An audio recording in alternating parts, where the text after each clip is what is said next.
Tribes opt out of federal recognition. Benefits of being federally recognized. Federal recognition means the U.S. government acknowledges a tribe as a sovereign political entity with a government to government relationship. With that comes several key benefits. 1. Sovereignty and self governance, authority to govern internal affairs, citizenship, courts, policing, ability to exercise limited but meaningful sovereignty, stronger legal standing and jurisdictional manners. 2. Eligibility for federal funding and services. Recognized tribes can access programs through agencies like the Indian Health Service, the Bureau of Indian Affairs, Housing and Urban Development, Indian programs, education grants, and cultural preservation funding. These can include healthcare, education, housing support, environmental programs, and infrastructural money, and more. 3. Land rights and trust status. Ability to place land into federal trusts, important for sovereignty and jurisdiction, enhanced control over natural resources, and certain tax advantages related to trust lands. 4. Economic development opportunities. Eligibility for federal economic programs, ability to operate gaming enterprises under the Indian Gaming Regulatory Act. 5. Protection of cultural and treaty rights. Stronger legal standing in protecting sacred sites and cultural resources, enforcement of treaty rights where applicable. A tribe might not want federal recognition. Even though recognition brings benefits, there are valid reasons some tribes do not want to pursue it or even avoid it. 1. Distrust of federal oversight. Federal recognition can require heavy documentation, bureaucratic interaction, compliance with federal standards. Some tribes prefer autonomy without oversight or involvement from the federal government. 2. Fear of loss of cultural or political autonomy. To gain recognition, tribes must often prove continuous political structure, define membership criteria in specific ways. Some communities worry that adhering to federal criteria would force them to reshape their identity or governance. 3. The recognition process is long, costly, and difficult. The federal acknowledgement process can take decades, hundreds of thousands to millions of dollars in research and legal work. Complex historical documentation that some tribes simply do not have due to colonization and forced displacement. Some tribes may feel the cost outweighs the potential benefit. What they cannot do without federal recognition. Unrecognized tribes cannot place land into federal trust with the BIA.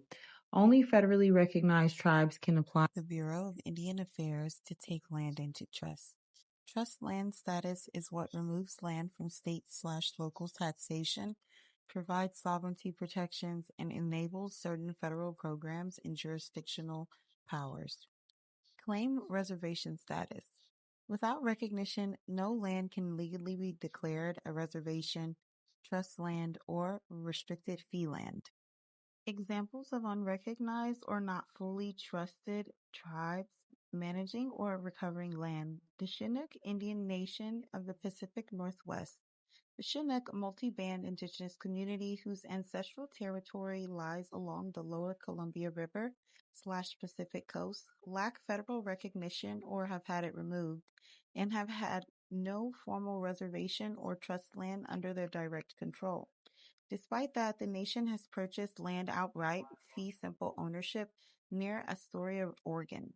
Recently, in 2024, they entered into a formal agreement with the Columbia Land Trust, a conservation nonprofit, to co-manage and protect that land. Around the same time, they secured the release of a decades-old land claim settlement from 1970. Those funds that had been withheld because of their unrecognized status were given to them as resources to pursue further land acquisition. As for 2024, the nation is actively seeking to acquire a former juvenile detention facility, plus 23 acres of land they say is a part of their ancestral territory, with plans to convert it into a cultural village, tribal offices, community housing, food sovereignty projects, etc. What this shows, even without federal trust status, tribes can rebuild a land base through private purchase plus strategic partnership. with land trusts and nonprofits reclaiming ancestral land, stewarding it, and using it to reestablish community infrastructure.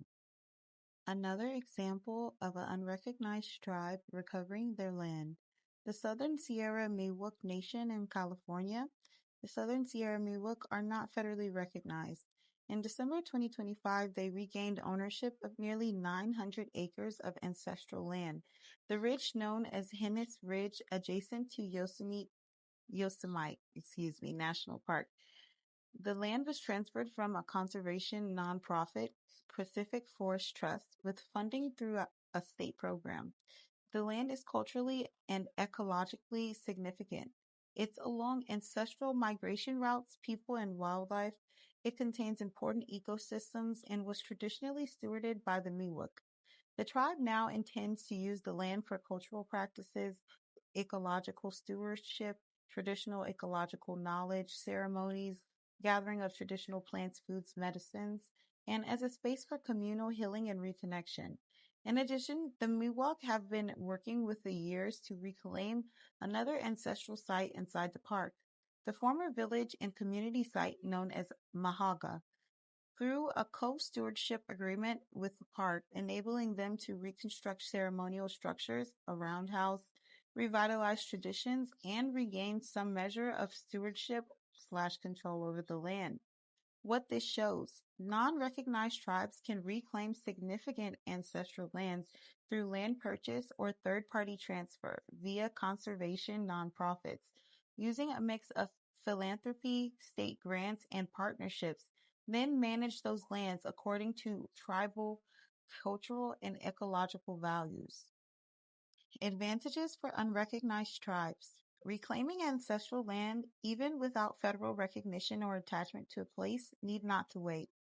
Building physical land bases for culture, community housing, stewardship, language, and traditional revival. Using conservation and ecological restoration frameworks to protect land under Western law while applying indigenous stewardship. Creating partnerships that can build goodwill, public awareness, and political momentum towards federal recognition or broader land back efforts. Avoiding some of the delays, bureaucracy, or obstacles tied to federal trust land processes, especially given that trust acquisition is only open to federally recognized tribes. Ways unrecognized tribes can own land. Unrecognized tribes can own land, but they cannot place land into federally protected trusts through the U.S. Department of Interior unless they first obtain federal recognition. However, tribes without federal recognition still have several other pathways to own or control land. The nonprofit organization is the most common. Many unrecognized tribes create a 501c3 or other nonprofit entities to buy or receive land. The nonprofit holds the deed. The land is not trust land, and it is subject to state/local laws and property taxes. The tribe can also use this land for cultural purposes, community buildings, and ceremonies. Tribal corporation. This tribe forms a state-recognized corporation or LLC that can purchase land, hold the title, or lease or develop property. Still not federal trust land, but it's tribal corporation. Or through individual ownership. Individual tribal members may purchase land personally and make it available for tribal use.